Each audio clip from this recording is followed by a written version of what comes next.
بسم اللہ الرحمن الرحیم۔ السلام علیکم۔ ایک بار حضرت موسیٰ علیہ السلام اللہ تعالیٰ سے ہم کلام ہونے جا رہے تھے تو ایک تنگ دست انسان نے انہیں روک کر کہا، اے اللہ کے نبی، جب آپ وہاں جائیں تو میری بھی عرض داشت پیش کیجئے گا کہ میرے حصے کا جتنا رزق ہے وہ اللہ ایک بار ہی مجھے دے دے تاکہ میں ایک دن ہی صحیح اپنے بیوی بچوں کے ساتھ پیٹ بھر کر کھا سکوں۔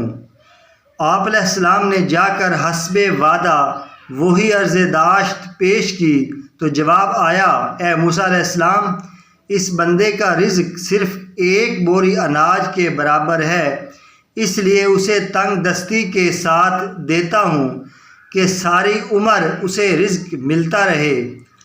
آپ علیہ السلام نے واپسی پر یہی جواب اس سائل کو دے دیا۔ اس نے پلٹ کر کہا، اے اللہ کے نبی علیہ السلام، آپ کا جب دوبارہ جانا ہو تو اللہ کے سامنے دست بدستہ عرض فرمائیے گا کہ مجھے وہ ایک بوری رزق ایک دفعہ ہی عنایت کر دیں تاکہ میں پیٹ بھر کر کھا سکوں۔ آپ علیہ السلام نے ایسا ہی کیا اور اگلی بار اللہ تعالیٰ کی جانب سے اس کا سارا رزق ایک بار ہی مل گیا۔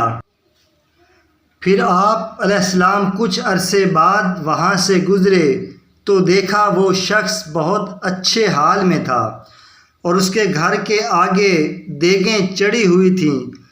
آپ علیہ السلام کو حیرت ہوئی۔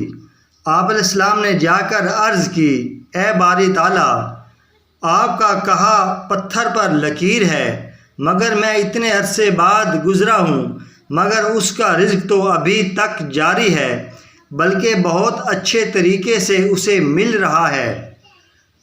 اللہ تعالیٰ نے فرمایا، اے موسیٰ علیہ السلام، تم سچ کہتے ہو، مگر وہ شخص بہت ذہین نکلا۔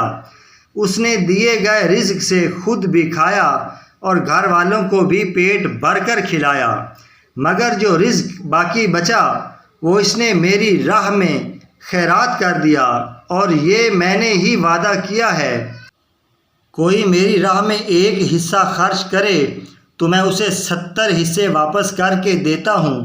اس نے مجھ سے تجارت کر لی ہے موسیٰ علیہ السلام، اور میں اپنے وعدے کے مطابق اسے مسلسل لوٹا رہا ہوں۔